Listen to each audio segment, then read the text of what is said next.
Huli sa bibig, Paulo, love ang tawag kay Kimi. How sweet! I'm overheated, can hardly sleep at night, doing crazy dreaming, you're the reason why,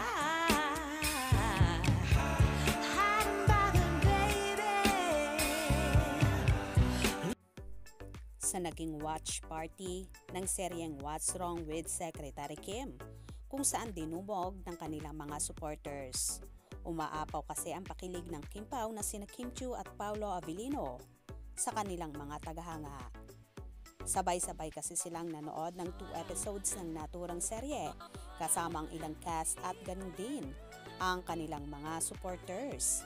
Habang nanonood ang dalawa sa big screen, makikita mo naman sa mga bidyong lumabas na ang tawag ni Paulo kay Kim ay love. Ilang beses ngang nangyari ito. Narito at ating panoorin.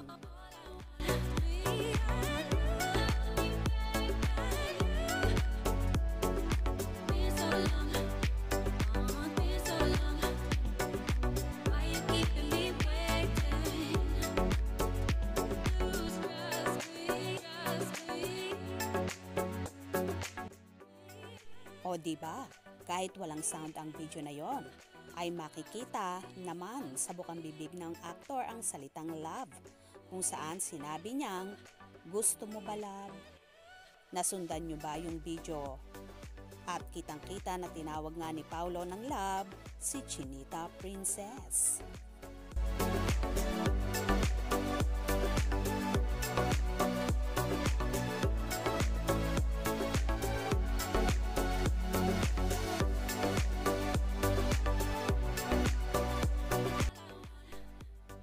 Booking na talaga ang Kim Pao. For sure, may unawaan na talaga ang dalawa na gusto muna nilang itago at sila muna ang nakakaalam. Lalo pat kilala naman natin si Paulo na talagang malihim na tao.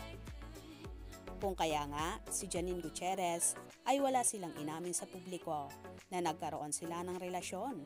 Pero obvious naman sa mga nagdaang interview ng actress na hindi naman daw sila maglalaan ng oras kung wala ring pupuntahan. Sa palagay nyo ngayon pa kaya ba aamin ang paunin ng kanilang naging hiwalayan ay wala nga silang inamin na naging magjowa na sila sa madlang people. Anyway, hayaan na lang natin sila. Ang mahalaga ngayon ay nakikita nating so happy ang Kim Pao. Pasasaan ba? Yan at for sure. In real life din yan mauuwi.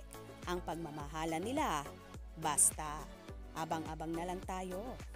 Kaya naman tumutok at wag na wag pahuhuli sa mga maiinit na kaganapan. Anong inyong magiging reaction sa bidyong ito? Comment below.